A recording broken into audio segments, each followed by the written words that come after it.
Halo adik-adik, jumpa lagi di channel Five and Chemistry. Di video kali ini saya akan bahas beberapa soal tentang ilmu kimia dan peranannya. Materi kimia kelas 10 semester 1. Oh ya, ini untuk yang kurikulum merdeka ya. Tahun ini sepertinya sudah serempak ya. Terutama kelas 10 sudah menggunakan kurikulum merdeka. Oke, nah gimana soal-soal, gimana penyelesaian ataupun pembahasannya? Langsung aja kita mulai. Oke, ini soal nomor 1. Hal berikut yang merupakan contoh peranan ilmu kimia dalam bidang pertanian itu apa gitu. Ilmu kimia itu peranannya dalam bidang lain tuh banyak lah ya. Kedokteran, industri, pertanian, geologi, dan lain-lain ya. Nah, biasanya kalau untuk pertanian kita nggak jauh-jauh dari istilah pupuk lah, untuk pestisida lah, untuk komposisi tanah lah. Kita kan bisa ngecek nih. Nanti tanaman A bisa tumbuh di sini atau enggak dengan komposisi tanah seperti ini gitu ya. Jadi ini harus tambahin apa, ini harus dikurangin apa. Nah, itu kita harus tahu kan supaya tanaman itu bisa tumbuh atau tidak. Nah, jadi berdasarkan ini kita coba cek ya. Baja industri lah ya. Plastik juga industri. Bibit tanaman mungkin bisa juga ya, tapi bisa juga biologi nih ya, mungkin ya. Komposisi tanah, nah ini yang lebih cocok nih menurut saya ya. Jadi menentukan ini layak nggak sih kalau tanah ini ditanamin ini gitu. Sedangkan yang E tentang jamur, ini lebih ke tanamannya, bisa aja biologi ya. Saya lebih cenderung ke dadunya ya, yang D ya. Oke, kalau ada yang kasih argumen lain juga nggak apa-apa, kita welcome saja ya untuk di kolom komentar nanti. Oke, nomor 2, di antara pernyataan tentang metode ilmiah berikut yang tidak tepat ya. Oke, saya kasih dulu tahapan metode ilmiah. Ada identifikasi, perumusan, hipotesis, variabel, penentuan variabel, prosedur, eksperimen, olah data, simpulan, publikasi.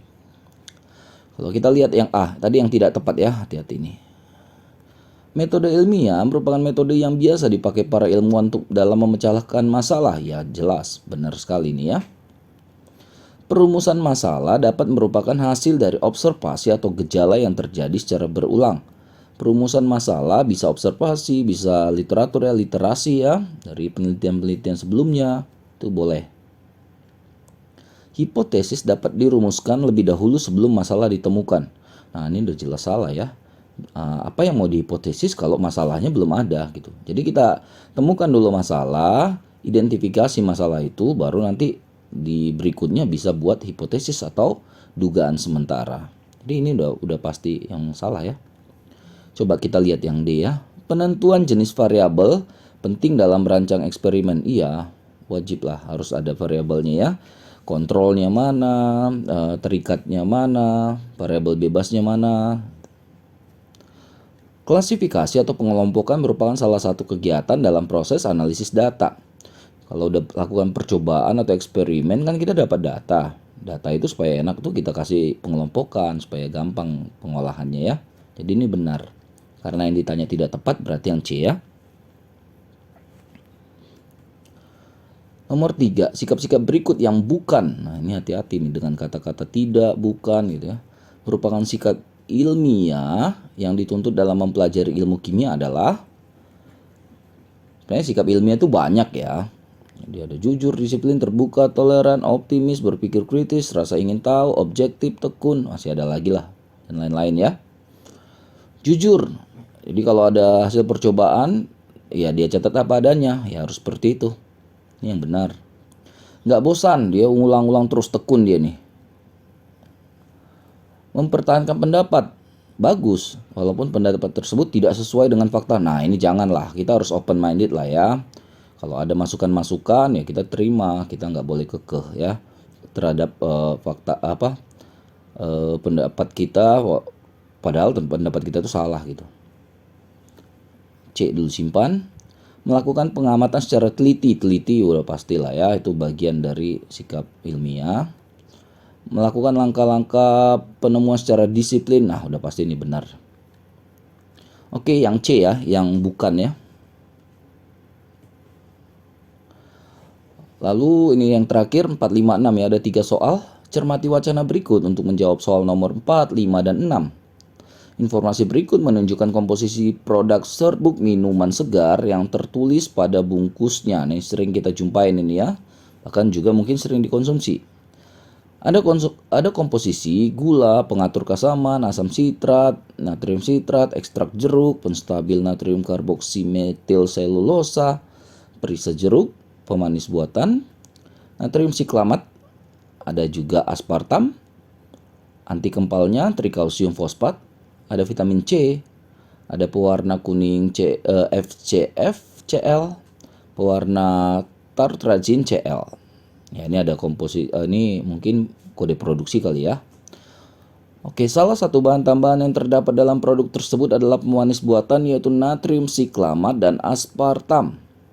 Informasi komposisi produk tersebut dilengkapi dengan kadar. Oh ya, ada kadarnya. Dan ADI ya, acceptable daily intake. Jumlah asupan maksimum ke dalam tubuh manusia. Jadi kita bisa ngitung tuh berapa banyak sih, berapa bungkus sih, berapa saset sih yang boleh kita konsumsi gitu dalam seharinya gitu. Oke.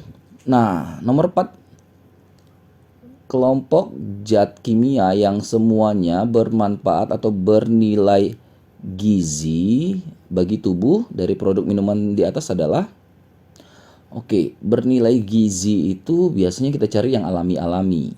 Karena kalau dia buatan-buatan itu sebenarnya bukan masalah gizi ya, dia masalah estetika gitu ya, estetik gitu ya, cantik atau enggak gitu. Kalau gizi biasanya kita pakai yang alami, kayak gula, ekstrak jeruk. Nah, ini pewarna tartrazin ini buatan nih, ini nggak perlu kan sebenarnya gitu, tapi dia mempercantik kali ya. Gula, ekstrak jeruk, vitamin C. Nah, ini tiga-tiganya boleh nih. Nah, aspartam tadi itu buatan, ini juga buatan. Pewarna kuning, tartrazin, aspartam, ini enggak semua nih. Aspartam. Nah, berarti yang tepat yang kesemuanya itu bisa adalah yang B ya, yang bola. Selain natrium siklamat dan aspartam, zat kimia apa saja yang tidak berguna, tidak punya nilai gizi? Nah, ini mirip dengan soal nomor 4 lah. Berarti kita cek dari data ini, ini penstabil, natrium karboksimetil selulosa nggak perlu nih. Natrium karboksimetil selulosa. Natrium siklamat sudah, aspartam sudah, si anti kempal nih, trikalsium fosfat nggak perlu. Oh, itu pewarna kuning si FCF yang Cl15985 itu si tartrazin juga ya, ini juga nggak perlu sebenarnya, mereka pewarna tambahan aja nih. Oke. Terakhir nomor 6, berdasarkan data tersebut berapa bungkus sih maksimum boleh diminum seorang anak dengan berat badan 20 kg? Nah, misalnya kita cek tadi ya, kita pakai si Adi tadi ya, data si Adi ya. Jadi kan tadi katanya 0,17 gram per saset atau per bungkus ya.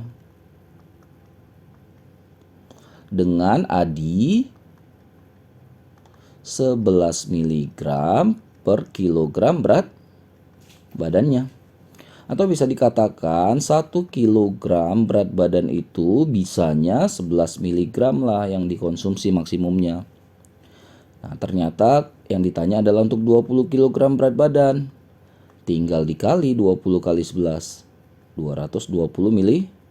Wow, kebanyakan. 220 mg. Ini berarti bagi 1000 0,22 gram ya. Nah, jadi 0,22 gram aja yang bisa dikonsumsi. Nah, jadi kalau kita lihat ke sini tadi katanya satu bungkus itu adalah satu bungkus atau saset ya 0,17 gram. Jadi kalau untuk 0,22 gram ya berarti kita bagi aja 0,22 bagi 0,17. Ini kalau kita pakai kalkulator nih sekitar 1,29.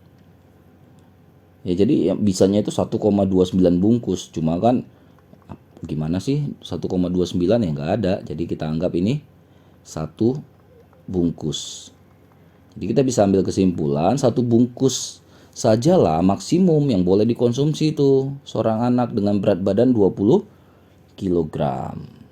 Ya. Jadi untuk nanti komposisi-komposisi lainnya kalau dikasih tahu data kadar dan adinya kalian bisa ngecek ya. Karena kalau berlebihan juga tidak baik buat kesehatan tubuh kita. Oke, mudah-mudahan bisa dipahami, bermanfaat, terutama kalian yang sedang mempelajari materi ini ya. Oh ya, jangan lupa cek terus, update terus video-video terbaru lainnya di channel Five and Chemistry. Sampai jumpa dan bye-bye.